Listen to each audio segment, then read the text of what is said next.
Lesson. और आज का हमारा यह लेसन होगा कक्षा 10वीं के विद्यार्थियों के लिए। और 10वीं कक्षा के विद्यार्थियों के लिए हमारा कौन सा विषय है आज? तो आज का विषय है गणित।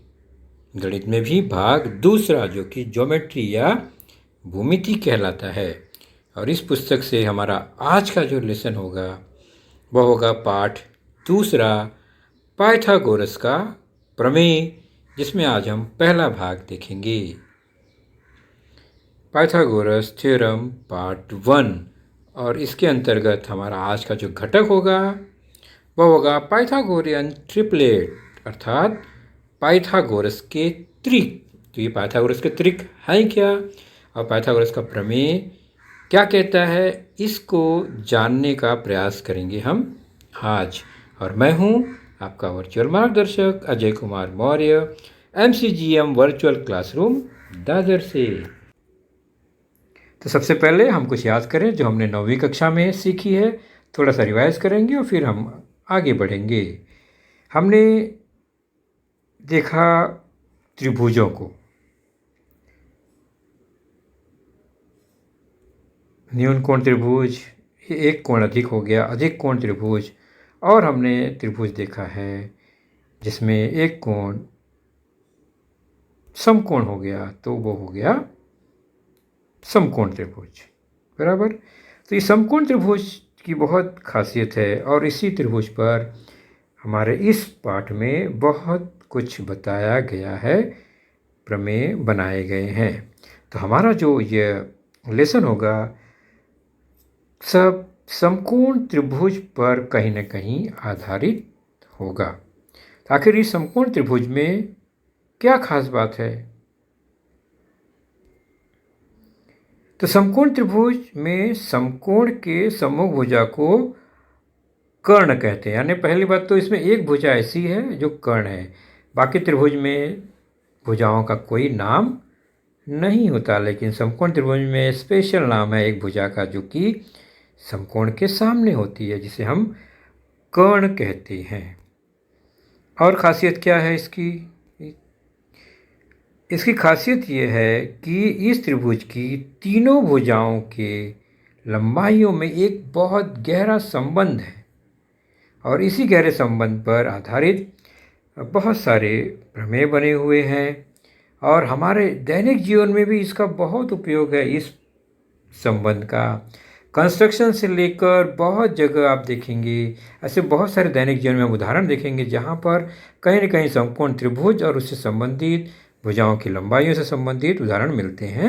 हम जरूर चर्चा करेंगे उस पर।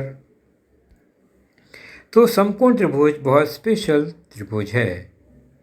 उदाहरण के तौर पर चलिए देखते हैं। ये एक घर है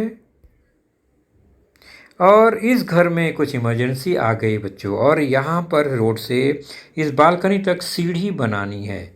सीढ़ी लोहे की बनानी है, अब बनवाना है तो उसकी लंबाई पता नहीं है, और वह बनाकर यहाँ कैसे लगाएंगे, यहाँ आकर बना नहीं सकते, दुकान से बनवा के यहाँ रखना है। तो कितनी लंबी सीढ़ी चाहिए, ये पता करने के लिए ये सीढ़ी ऐसी इस तरह से लगानी है, लेकिन कितनी लंबी है ये कैसे पता चलेगा? तो घर की ऊंचाई बनते समय पता है, उसकी ऊंचाई कितनी थी, मापा गया था। और ज़मीन से जहाँ सीढ़ी रखना है वह दूरी भी हमें पता है। उस आधार पे हम सीढ़ी की लंबाई आसानी से निकाल सकते हैं। और इस तरह का स्ट्रक्चर जो होता है, ज़मीन के इमारत, खड़ी इमारत और ज़मीन हमेशा समकोण बनाती है, मतलब कहीं न कहीं समकोण बनता है, और फिर त्रिभुज भी बनता है जो कि समकोण त्रिभुज होता है। तो कितनी लंबी सीढ़ी बनाई जाए, ये कैसे कैलकुलेट करेंगे? तो ऊंचाई इमारत की बनाई गई थी, तो काफ़ी ऊंची बनाई गई, 8 मीटर वह ऊंचा। और जहाँ सीढ़ी रखना है वहाँ से उस गैलरी की ठीक ऊंचाई का जो बेस है वह 6 मीटर दूर है। तो कितनी लंबी सीढ़ी यहाँ से लगेगी, उसको हम चेक करेंगे। तो ये जो संबंध है कर्ण का और दोनों भुजाओं का, इसका हल या इस सीढ़ी का हल पाइथागोरस ने आसानी से निकाला। उन्होंने क्या बताया? उन्होंने बताया कि किसी भी समकोण त्रिभुज में, चाहे यहाँ दो उदाहरण लेते हैं हम, पी क्यू आर त्रिभुज समकोण Q और LMN त्रिभुज समकोण M। उन्होंने बताया, किसने? पाइथागोरस ने, कि किसी भी समकोण त्रिभुज में कर्ण की लंबाई का वर्ग, यानी कर्ण की लंबाई उसका वर्ग कर देंगे तो शेष दोनों भुजाओं की लंबाई का वर्ग का योगफल के बराबर होता है। यानी शेष दोनों भुजाओं की लंबाई को वर्ग करेंगे और उसको जोड़ देंगे तो कर्ण का वर्ग मिल जाता है। तो यहाँ पर बिंदु के सामने वाली भुजा को स्मॉल लेटर में दिखाते हैं उसकी लंबाई, तो P के सामने की लंबाई P, Q के सामने की Q और R के सामने की R, उसी तरह L के सामने की L, M के सामने की M और N के सामने की N लंबाई अगर हम मान लें इसको, तो हमें पाइथागोरस द्वारा प्राप्त होता है कि कर्ण यानी Q का वर्ग जो होगा वो शेष दोनों भुजाओं P का वर्ग और R का वर्ग के योगफल के बराबर हुआ। उसी तरह यहाँ पर कर्ण M का वर्ग और दोनों भुजाएं हैं L और N, उनका वर्ग और उनका योगफल, दोनों को जोड़ देंगे वर्ग को, तो हमें यह एक सिचुएशन प्राप्त होता है, समानता प्राप्त होती है। इसी को कहते हैं पाइथागोरस का प्रमेय, अर्थात किसी समकोण त्रिभुज में कर्ण का वर्ग अन्य दो भुजाओं के वर्गों के योगफल के बराबर होता है।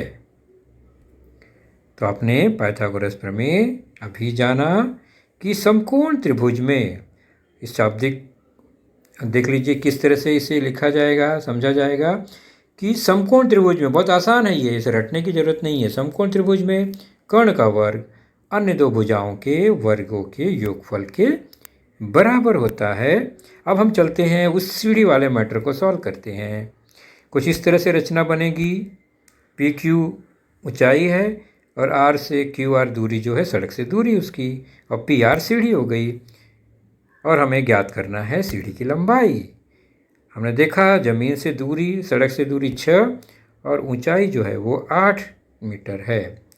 तो पाइथागोरस प्रमेय क्या कहता है? अगर त्रिभुज समकोण है तो कर्ण का वर्ग यानी पी आर का वर्ग यहाँ पर वो होगा क्यू आर के वर्ग और पी क्यू के वर्ग के योगफल के बराबर।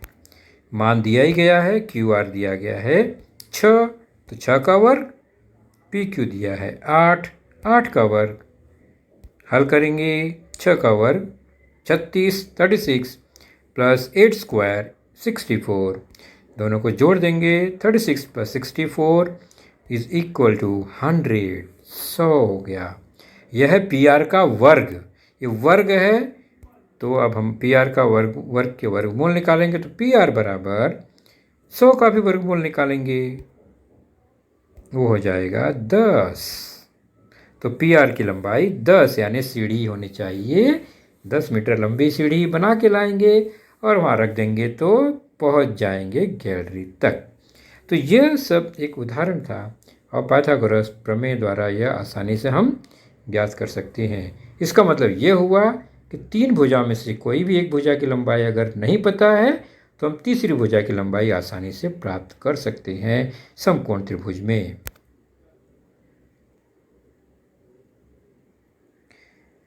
अब पाइथागोरस प्रमेय से हमें 3 संख्या तो मिलती है क्योंकि तीनों भुजाओं की लंबाई है, और वो 3 संख्याएं जो मिलेगी, यानी हर समकोण त्रिभुज में 3-3 संख्याएं मिलेगी भुजाओं की लंबाई से। इसी संख्याओं के जो ग्रुप है उसको हम कहते हैं त्रिक, क्योंकि वह 3 संख्याओं का समूह है तो त्रिक कहा जाता है। और पाइथागोरस त्रिक इसलिए कहा जाता है क्योंकि उसमें एक विशेष संबंध है। तो प्राकृतिक संख्याओं के त्रिक में, यानी कोई 3 संख्याएं हैं प्राकृतिक संख्याएं, उनमें क्या संबंध है कि बड़ी संख्या जो है, कर्ण बड़ा होता है, मान लीजिए यहाँ पर कोई भी एक बड़ी संख्या, उसका वर्ग अन्य 2 संख्याओं के वर्गों के योगफल के बराबर हो तो हम उसे त्रिक कहते हैं। मतलब त्रिक होना मतलब ही है समकोण त्रिभुज की भुजाओं की लंबाइयाँ वो हो सकती हैं, अर्थात उन लंबाइयों की हम समकोण त्रिभुज की भुजाएं बना सकते हैं। जैसे ये संख्या है 3, 4, 5, तीन संख्या है, त्रिक है। चेक करते हैं क्या ये पाइथागोरस त्रिक है कि नहीं है। और ये 12, 13, 5 या 13, 5, 12 ये जो तीन संख्या है क्या वो पाइथागोरस का त्रिक है या नहीं है। तो कैसे चेक करेंगे, बड़ी संख्या का वर्ग यानी 5 का वर्ग और छोटी संख्याओं का वर्ग देखते हैं, 3 और 4 का वर्ग, ये पहले त्रिक में। उसी प्रकार दूसरे त्रिक में क्या होगा, बड़ी संख्या 13 का वर्ग और दोनों छोटी संख्या कौन सी है, 5 उसका वर्ग, 12 उसका वर्ग। तो क्या करना है, बड़ी संख्या का वर्ग किसके बराबर होना चाहिए, शेष दोनों छोटी संख्याओं के वर्गों के योगफल के। तो शेष दोनों छोटी संख्या के वर्गों का योगफल चेक करेंगे। तो बड़ी संख्या का वर्ग हो गया 25, शेष दोनों छोटी संख्याओं का वर्ग हो गया 9 और 16। उसी प्रकार दूसरे त्रिक में 13 का वर्ग 169, 169, 5 का वर्ग 25 और 12 का वर्ग 144। हमें क्या चेक करना है, छोटी संख्याओं का वर्ग यानी 3 और 4 का वर्ग पहले में कितना आएगा, 9 और 16 का योग, और दूसरे त्रिक में 25 और 144 का योग चेक करेंगे। 9 और 16 का योग कितना हुआ, 25, और उसकी बड़ी संख्या 5 थी, उसका वर्ग भी 25, यानी ये दोनों बराबर हैं।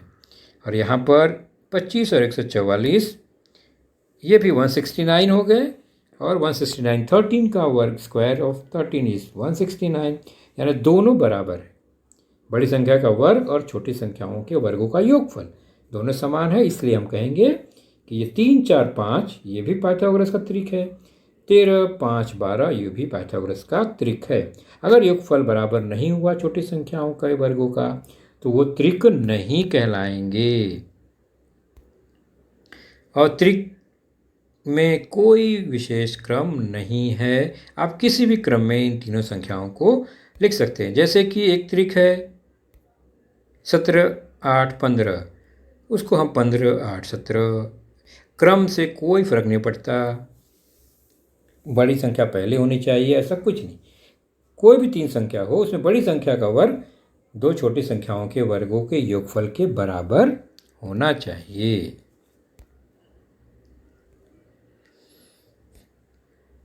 चलिए, अब पाइथागोरस का त्रिक दिया गया है, आपने चेक कर लिया, लेकिन अगर आपको स्वयं पाइथागोरस का त्रिक बनाना है तो कैसे बनाओगे, हम कैसे खोजेंगे, हर संख्या का वर्ग करके उसको जोड़ के तो हम नहीं कर सकते।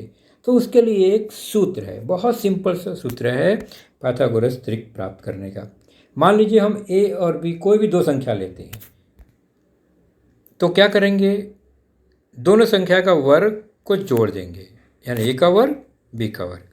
उसके बाद दोनों संख्या के वर्ग का अंतर ले लेंगे, यानी घटा देंगे। तो एक बार जोड़ेंगे वर्गों को, एक बार घटाएंगे वर्गों को, और दोनों का गुणनफल का दुगना कर देंगे। कितना आसान है, a और b दो संख्या हमारे पास है, एक बार दोनों का वर्ग करके जोड़ देंगे, पहली संख्या मिल गई। एक बार दोनों का वर्ग करके घटा देंगे, दूसरी संख्या मिल गई। और एक बार दोनों का गुणा करके दुगना कर देंगे तो तीसरी संख्या मिल जाएगी, यानी त्रिक हमें मिल जाएगा। और इसमें खास बात क्या है ध्यान देने वाली, ए बी जो है वो प्राकृत संख्या होनी चाहिए, और चूंकि अंतर भी लेना है तो पहली संख्या को हम बड़ी संख्या लेंगे, यानी ए को हम बड़ा लेंगे, बी को छोटा लेंगे, ताकि अंतर लेते समय हमें ऋणात्मक संख्या न मिले। बस यही ध्यान रखेंगे तो हम असंख्य पाइथागोरस का त्रिक बना सकते हैं। ए को 2 मानेंगे, बी को 1, यानी ए बड़ा बी छोटा, तो एक त्रिक मिल जाएगा। फिर ए को 3, बी को 2, तो नया त्रिक मिल जाएगा। ऐसे कुछ भी 10, 5, 20, 8 ऐसे मानते जाएंगे ए बी, तो तीसरा अपने आप मिलते जाएगा, यानी तीनों हमें प्राप्त होंगे। उदाहरण से चेक कर लेते हैं। जैसे हमें पता है त्रिक अगर प्राप्त करना है तो ए और बी कोई प्राकृत संख्या हो तो उनके वर्गों का योगफल, उनके वर्गों का अंतर और दोनों के गुणनफल का दुगना, इसमें अगर हम मान रख देंगे ए और बी का तो त्रिक मिलेगा। चेक करते हैं। मान लीजिए ए मैंने अपने मन से 10 ले लिया, बी उससे कोई भी छोटी संख्या 5 ले लिया मैंने। अब त्रिक प्राप्त करते हैं। पहला त्रिक होगा ए वर्ग, त्रिक का पहली संख्या ए वर्ग धन बी वर्ग, मतलब 10 का वर्ग 5 का वर्ग उनका योग। दूसरा है 10 का वर्ग 5 का वर्ग उनका अंतर। और तीसरा है 10 और 5 का गुणा, उसमें 2 से गुणा, दुगना, 2ab। चलिए इन तीनों का मान निकालते हैं। पहले आएगा 10 का वर्ग 100, 5 का वर्ग 25, जोड़ेंगे तो 125, पहली संख्या मिल गई। फिर 10 का वर्ग 100 ऋण 25, 75, दूसरी संख्या मिल गई त्रिक की। और तीसरी 2 दहा में 20, 25, 100, तीसरी संख्या मिल गई 100। तो 125, 75 और 100 यह एक पाइथागोरस का त्रिक होगा। आप चाहे तो चेक कर सकते हैं कि बड़ी संख्या का वर्ग शेष दोनों छोटी संख्या के वर्गों के योगफल के बराबर है या नहीं है। तो शुरुआत करते हैं। 100 का वर्ग तो 10,000, 75 का वर्ग 5,625 और 125 का वर्ग 15,625। तो 10,000, 5,625, 15,625, मतलब इस तरह से ये मिल जाएगा। त्रिक ही है ये। चलिए इसी त्रिक पर आधारित आपके प्रश्न संग्रह से एक प्रश्न चेक करते हैं। 2.1 पेज नंबर 38। प्रश्न बहुत सरल सा है। पहले सरल प्रश्न ही लेंगे हम कि पाइथागोरस के त्रिक पहचानना है। त्रिक दिया गया है, कौन सा पाइथागोरस का त्रिक है कौन सा नहीं है। 3 संख्याएं हैं, त्रिक है, लेकिन पाइथागोरस का त्रिक होने के लिए क्या होना चाहिए आपको पता है। तो हम शुरू करते हैं, उदाहरण दूसरा लेते हैं। चलिए पहला काम, बड़ी संख्या का वर्ग। बड़ी संख्या 12, उसका वर्ग 144, नोट कर लिया हमने। अब दोनों छोटी संख्याओं का वर्ग और उसको जोड़ेंगे। चलिए वर्ग करते हैं। 4 का वर्ग 16, 9 का वर्ग 81, जोड़ने पर 16 और 81 जोड़ेंगे कितना आएगा 97। तो 12 का वर्ग कितना था 144, और 4 का वर्ग और 9 का वर्ग जोड़ने पर 97 आया। तो क्या ये बराबर हैं? चेक करिए, 97 है 144 है, ये समान नहीं है। मतलब यहाँ पर बड़ी संख्या का वर्ग शेष दोनों छोटी संख्या के वर्गों के योगफल के बराबर नहीं हुआ। मतलब जो दिया गया त्रिक है वह पाइथागोरस त्रिक नहीं है। इसी तरह हमें बाकी उदाहरण चेक करने हैं। अगर वो समान हो गया, बराबर है लेफ्ट और राइट, तो हम कहेंगे पाइथागोरस के त्रिक हैं। और इस तरह अगर मिला कि वह बड़ी संख्या का वर्ग छोटी संख्या के वर्गों के योगफल के बराबर नहीं है, तो वह पाइथागोरस का त्रिक नहीं हुआ। आज हम जानेंगे 30, 60, 90। 90 है इसमें, ये त्रिभुज है जिसके कोणों के माप है ये 30 अंश, 60 अंश, 90 अंश, अर्थात समकोण यह भी है। और फिर 45, 45, 90 अर्थात वह भी समकोण है, लेकिन दोनों अलग प्रकार के त्रिभुज हैं। ओके, तो इनके भुजाओं में क्या संबंध है वो हम जानने का प्रयास करेंगे। उसके बाद समरूपता का समकोण त्रिभुज में क्या संबंध है वह हम जानेंगे, और इसी से फिर हम ज्यामिति माध्य के प्रमेय को समझेंगे। तो पहले शुरू करेंगे 30, 60, 90 का गुणधर्म यह है क्या। 30, 60, 90 का अर्थात ऐसा त्रिभुज जिसके कोणों के माप 30 अंश, 60 अंश और 90 अंश हो। 90 अंश मतलब समकोण हुआ, तो बाकी दोनों कोण 30 और 60 है, कुल मिला के 180 अंश तो होता ही है। तो क्या खास बात है कि 30, 60, 90 माप वाले समकोण त्रिभुज में पहला गुणधर्म है कि 30 अंश की सम्मुख भुजा, सामने वाली भुजा जो होती है वो कर्ण की लंबाई की आधी होती है। मतलब कर्ण अगर 10 है तो 30 अंश के सामने की भुजा 5 होगी। कर्ण अगर 20 है तो वह 10 होगी। कर्ण अगर 100 है तो 30 अंश के सामने की भुजा 50 होगी। दूसरा गुणधर्म है 60 अंश के सामने की जो भुजा है, अन्य भुजा जो तीसरी भुजा है, वह कर्ण की लंबाई की कर्णी 3/2 गुनी होती है। मतलब कि अगर कर्ण 20 है तो बटे 2 मतलब 10 कर्णी 3 हो जाएगी। अगर कर्ण 50 है तो 25 कर्णी 3 हो जाएगी 60 अंश के सामने की भुजा।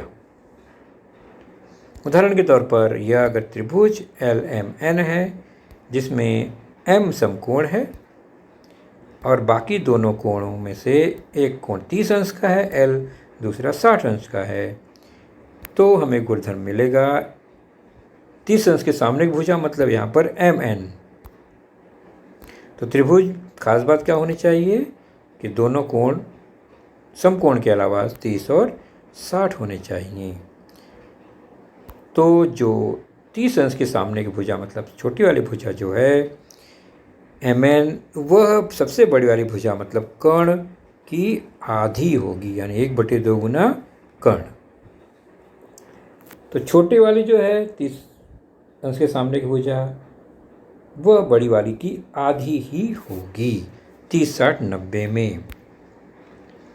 और दूसरा है 60 अंश के सामने की भुजा यानी मीडियम जो भुजा है वह कर्ण की कर्णी 3/2 गुना होगी, यानी आधे गुना कर्णी 3। 10 है, 10 का आधा 5, 5 कर्णी 3, यह मीडियम वाली मध्यम भुजा हो जाएगी। तो कर्ण की कर्णी 3/2 गुना, ये सिंपल सा हिसाब है। 30 अंश के सामने की भुजा आधी होती है कर्ण की, 60 अंश के सामने की भुजा कर्ण की कर्णी 3/2, यानी कर्ण 3/2 से गुणा कर देंगे तो 60 अंश के सामने की भुजा मिल जाएगी। उदाहरण के तौर पर अगर LN कर्ण 10 है तो छोटी वाली 30 अंश के सामने की उसकी आधी 5 हो गई और 60 अंश के सामने की भुजा 5 कर्णी में 3 हो जाएगी, क्योंकि 10 गुणे कर्णी 3/2 तो 2 से 10 कट जाएगा, 5 कर्णी 2 आए, 5 कर्णी 3 आएगा, सॉरी। अब चलते हैं दूसरा त्रिभुज 45, 45, 90। चूँकि दोनों कोण 45 है, एक 90 है, मतलब दो भुजा समान हो जाएगी इसकी।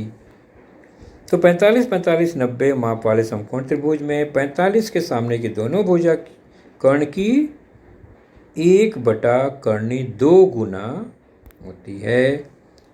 उदाहरण के तौर पर मान लीजिए त्रिभुज XYZ, Y समकोण है और बाकी दोनों कोण 45, 45 के होंगे, तो 45 के सामने की दोनों भुजाएं समान ही होगी, सर्वांगसम होगी, तो ये समद्विबाहु त्रिभुज भी हो गया। तो इसमें XYZ में X 45, Y 90, Z 45 है, तो 45 के सामने की भुजा दोनों XY भी और YZ भी, इसकी लंबाई जो होगी वह 1/2 गुना होगी किसके, कर्ण के, यानी XZ के। उदाहरण के तौर पर अगर XZ 10 है कर्ण, तो 45 के सामने की भुजा कितनी होगी, 5 कर्णी 2, तो दोनों 5 कर्णी 2 हो जाएगी।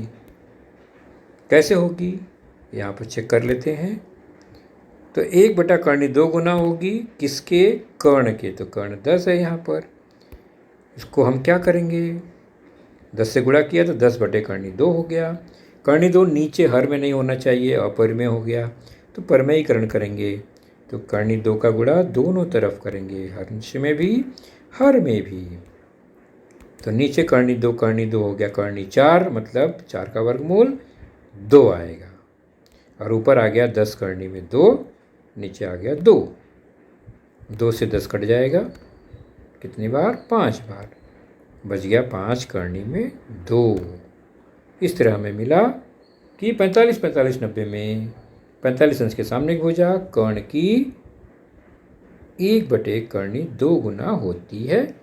तो ये प्रमुख गुणधर्म थे। 30, 60, 90 में हो गया 30 के सामने की आधी होती है कर्ण की, 60 के सामने की कर्ण 3/2 गुना होती है, और 45 अंश के सामने की भुजा 1/2 गुना होती है कर्ण की। तो ये गुणधर्म देख लिया हमने, पिछले साल भी देखा था, हमने रिवाइज कर लिया। अब चलते हैं समरूपता और समकोण त्रिभुज, जो कि आपके पाठ्य पुस्तक में पेज नंबर 33 पर है। Similarity and right angle triangle, ये क्या है? यह एक समकोण त्रिभुज, जैसा कि देख रहे हैं आप, ABC, उसमें B समकोण है। तो खास बात क्या है कि अगर समकोण के जो शीर्ष बिंदु है उससे कर्ण पर लंब खींच दिया हमने, यानी BD जो है AC पर लंब है, समकोण त्रिभुज है और लंब खींचा हमने कर्ण पर। तो यहाँ पर क्या बना, आप देख रहे हैं कितनी आकृति बनी। पहले एक बड़ा त्रिभुज था, अब यहाँ पर 2 छोटे त्रिभुज और बन गए, टोटल 3 त्रिभुज हो गए। एक त्रिभुज ABD ये हो गया, दूसरा CBD और तीसरा बड़ा वाला है ही है ABC। ये 3 त्रिभुज बनेंगे और ख़ास बात है तीनों समकोण त्रिभुज हैं। और ख़ास बात इसमें है, तीनों जो त्रिभुज होंगे वह एक दूसरे के समरूप होंगे। समरूप मतलब उनके तीनों कोणों के माप समान होंगे और भुजाएं समानुपात में होंगी। तो त्रिभुज ABC में B 90 था और BD जो है वो लंब किस पर? कर्ण पर, AC पर। तो D बीच में आएगा, ADC मध्यता हो गई। तो यहाँ पर जो 3 त्रिभुज बनेंगे उसको अगर हम व्यवस्थित क्रम से लिखें तो त्रिभुज ABC बड़ा वाला और शेष दोनों छोटे त्रिभुज, ये तीनों समरूप होंगे। तो ये समकोण त्रिभुज की समरूपता का गुणधर्म हमें प्राप्त हुआ। तो 3 त्रिभुज बनते हैं, तीनों आपस में समरूप होते हैं। अगर उनके संगत भुजाओं का अनुपात लें हम तो अनुपात समान ही होंगे। हम उसको देखेंगे आगे। जैसे कि यह समकोण त्रिभुज, यह समकोण से खींचा गया शीर्ष लंब, कर्ण पर 3 समकोण त्रिभुज बन गए, हमने अभी देखा, और तीनों आपस में समरूप होंगे।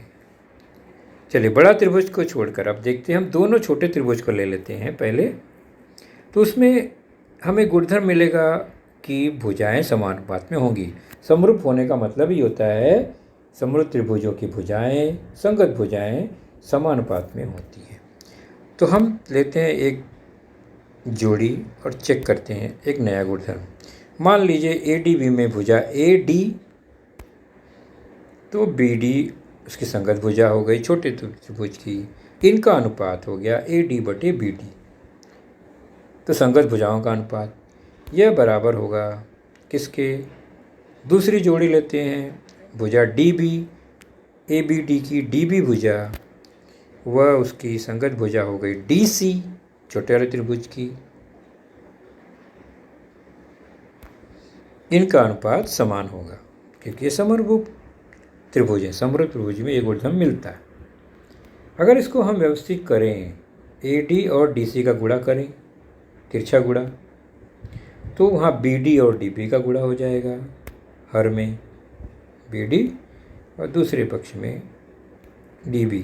BD और DB दोनों एक ही है, तो यह हो गया BD का वर्ग, और मिलेगा वो बराबर किसके?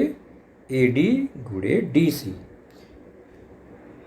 जहाँ से देखिए BD कहाँ है, तो BD जो है वो शीर्ष लंब है, और AD और DC क्या है? कर्ण का ही 2 हिस्सा है।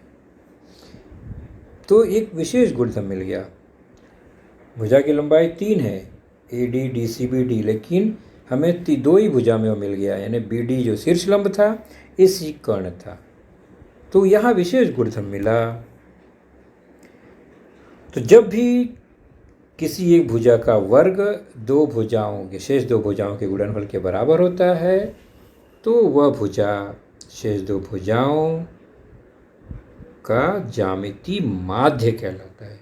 इसी को ज्यामितीय माध्य कहते हैं। एक का वर्ग 2 भुजाओं के 2 के गुणनफल के बराबर हो तो उन दोनों का यह जो एक इकलौता वर्ग वाली भुजा है वह ज्यामितीय माध्य कहलाती है। यहाँ पर बी डी जो है त्रिभुज में ज्यामितीय माध्य है किसका, ए डी और डी सी का, यानी कर्ण पर बनने वाले जो दो टुकड़े हैं।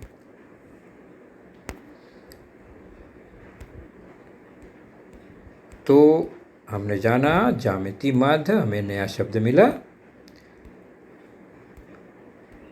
तो त्रिभुज में खास बात क्या होनी चाहिए, वह समकोण होना चाहिए, और समकोण से जो शीर्ष लंब बनता है वह कर्ण को दो भागों में बांटता है।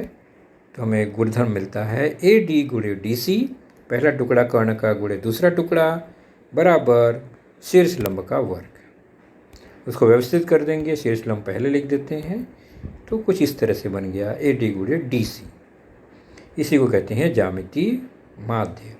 समकोण त्रिभुज में शीर्ष बिंदु से कर्ण पर खींचा गया लंब रेखाखंड कर्ण द्वारा विभाजित होने वाले रेखाखंडों का ज्यामितीय माध्य होता है। जब भी ऐसा शब्द आएगा कि दो का ज्यामितीय माध्य है, मतलब उन दोनों का गुणनफल वह तीसरे के वर्ग के बराबर होगा। इसी को ज्यामितीय माध्य का प्रमेय, थ्योरम ऑफ ज्योमेट्रिक मीन कहते हैं। उसको हम संख्या उदाहरण द्वारा देखते हैं। मान लीजिए ये 3 संख्या है, वहाँ पर 3 लंबाइयाँ थी, यहाँ 3 संख्या है, 20, 10, 15। दूसरा उदाहरण है 4, 9, 6। इसमें हम देखते हैं कि 20 और 5 का जो गुणनफल है कितना आया, 100, और तीसरी भुजा जो 10 है उसका वर्ग वो कितना है, 100। तो दोनों कथनों से देख रहे हैं कि 2 का गुणनफल तीसरे के वर्ग के बराबर हुआ, यानी 10 का वर्ग जो है वो 20 गुणे 5 के बराबर है। इसलिए यहाँ पर 10 जो है वो 20 और 5 का ज्यामितीय माध्य होगा। 20 ज्यामितीय माध्य नहीं है, 10 जो है वो 20 और 5 का ज्यामितीय माध्य होगा। ठीक उसी प्रकार यहाँ पर देखते हैं 4 गुणे 9, इसका मान आया 36, वह बराबर हुआ तीसरी भुजा देखते हैं, तीसरी लंबाई 6 का वर्ग वो भी 36। तो इसका मतलब यहाँ पर 6 जो है वो ज्यामितीय माध्य होगा, क्योंकि 6 का वर्ग यह शेष दोनों के गुणनफल के बराबर है। तो 4 और 9 का ज्यामितीय माध्य 6 है। तो ज्यामितीय माध्य जो है वो अगर है तो वो दो शेष दोनों भुजाओं या दोनों लंबाइयाँ, दोनों संख्याओं के बीच की कोई संख्या होती है, यानी छोटी वाली से बड़ी और बड़ी वाली से छोटी होती है, बीच की मध्य की संख्या होती है। अब चलते हैं प्रश्न संग्रह 2.1, पेज नंबर 38, 39 में कुछ उदाहरण है, उसको देखते हैं। प्रश्न दूसरा, आकृति है यह आकृति, उसमें कोण MNP 90 है और रेख NQ MP पर लंब है, यानी कर्ण पर लंब है। तो यहाँ पर ऐसी आकृति में ज्यामितीय माध्य का उपयोग होगा। कैसे हिंट मिलेगा, समकोण त्रिभुज है और शीर्ष लंब है कर्ण पर, तो ज्यामितीय माध्य का गुणधर्म मिलेगा। अब इसमें जानकारी दी गई MQ 9 है, QP 4 है, तो NQ का मान बताना है। तो समकोण त्रिभुज में शीर्ष लंब कर्ण पर है, तो हल क्या है, शुरुआत करेंगे त्रिभुज में। जानकारी को हम लिखेंगे पहले, कोण N 90 है और NQ लंब है कर्ण पर यानी MP पर, इसलिए यहाँ पर हमें गुणधर्म मिलता है NQ का वर्ग, जो शीर्ष लंब का वर्ग किसके बराबर होगा, कर्ण के दोनों टुकड़े यानी MQ गुणे QP के बराबर। क्या नियम लगा, कौन सा गुणधर्म, ज्यामितीय माध्य का प्रमेय से। इस नियम से हमने यह सूत्र फाइंड किया, लिख दिया। अब मान रख देंगे, NQ का वर्ग बराबर MQ दिया गया है 9, QP दिया गया है 4, गुणा कर देंगे, आ जाएगा 9 गुणे 4 36, ये हो गया NQ का वर्ग। तो NQ कितना होगा, NQ जो होगा वर्ग हटाना है तो वर्गमूल निकालना पड़ेगा, 36 का वर्गमूल आ गया 6, तो NQ का मान कितना हुआ 6।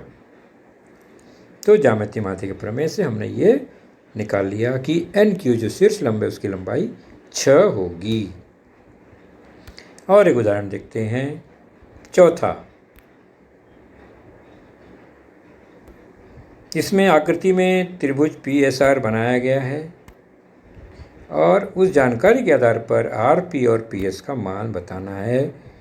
दिया गया है आकृति में कोण S समकोण है और P 30 अंश है, तो 30 और 90 है, तो तीसरा R तो 60 होगा ही होगा, है ना। और लंबाई भुजा RS 6 दिया गया है और शेष दोनों भुजा की लंबाई निकालनी है। तो यहाँ पर आकृति देखकर ही पता चला हमें कि यह 30, 60, 90 का कहीं ना कहीं उपयोग होना है यहाँ पर। तो जानकारी लिखते हैं, हल करते हैं। त्रिभुज PSR में कोण P 30 अंश है, कोण S 90 दिया गया है, इसलिए R जो होगा वो 60 ही होगा। त्रिभुज के तीनों कोणों का 180 होता ही है। तो यह जो त्रिभुज बना, कौन सा त्रिभुज बना? 30, 60, 90 का। अब हमें पहले SR जो कि 30 अंश के सामने की भुजा दी गई है, जो जानकारी दी गई है उसी से शुरू करेंगे। तो 30 के सामने की भुजा दी गई है, तो SR बराबर होगा कर्ण की आधी 1/2 गुना कर्ण, कर्ण है RP, और गुणधर्म क्या लगा? 30, 60, 90 का प्रमेय। तो SR 6 दिया गया है, 1/2 गुणे RP ज्ञात करना है, केवल समीकरण में पक्ष बदला है। तो RP बराबर क्या हुआ? तिरछा गुणा होएगा, 6 गुणे 2 हो गया। RP बराबर 6 दूनी 12। तो हमें RP का मान मिल गया SR से। अब दूसरा हिस्सा है PS का मान ज्ञात करना है। PS जो है वो 60 अंश के सामने की भुजा है ना। तो आगे बढ़ते हैं। PS जो है 60 अंश के सामने की भुजा है, तो PS बराबर कर्णी 3/2 गुना किसकी? कर्ण की होगी, RP की होगी। और कर्ण हमने 12 अभी निकाला, और यह 30, 60, 90 के प्रमेय से ही पता चला कि PS कर्णी 3/2 गुना कर्ण की क्यों होती है। तो PS बराबर कर्णी 3/2 गुणे RP हमने 12 ज्ञात किया। हल करेंगे, 2 से 12 कट गया, 6 बार 6 गुणे कर्णी 3 बचा। इसका मतलब PS बराबर हुआ 6 कर्णी 3। तो 30, 60, 90 के प्रमेय से हमें यह प्रश्न हल कर लिया। एक प्रश्न 5वां है जिसमें आपको fill in the blanks box चौखट भरना है। आकृति दी गई है, दो भुजा की लंबाई समान, निशान लगाया गया है, यानी ये 45, 45, 90 का त्रिभुज है। अब बॉक्स भरना है। कर्ण की लंबाई कर्णी 8 दी गई है। शुरू करते हैं। पहला, AB बराबर BC। क्यों? तो दत्त है, दिया गया है चित्र में समकोण त्रिभुज में, इसलिए अब कोण बन गया BAC। कितना कितना बनेगा? ये एक समकोण है, तो BAC और BCA ये 45 अंश का बना। तो AB और BC जो कि 45 अंश के सामने की भुजा, उसका मान क्या होगा? कर्ण का 1/कर्णी 2 होगा गुणे AC यानी कर्ण की। AC का मान कर्णी 8 दिया ही गया है, तो दूसरी पंक्ति में 1/कर्णी 2 गुणे कर्णी 8 AC का मान है वह। आगे बढ़ेंगे, 1/कर्णी 2 गुणे कर्णी में 8 को हमने 2 कर्णी 2 में परिवर्तित किया। क्यों? कर्णी 8 मतलब 4, कर्णी में 4 गुणे 2, 4 दूनी 8 होता है, कर्णी 4 गुणे 2, कर्णी 4 मतलब 4 का वर्गमूल, 2 आ गया बाहर, बच गया कर्णी में 2, 2 कर्णी 2 हो गया। कर्णी 2 से कर्णी 2 कट गया, 1 गुणे 2 आया मान 2, तो AB का मान आया 2।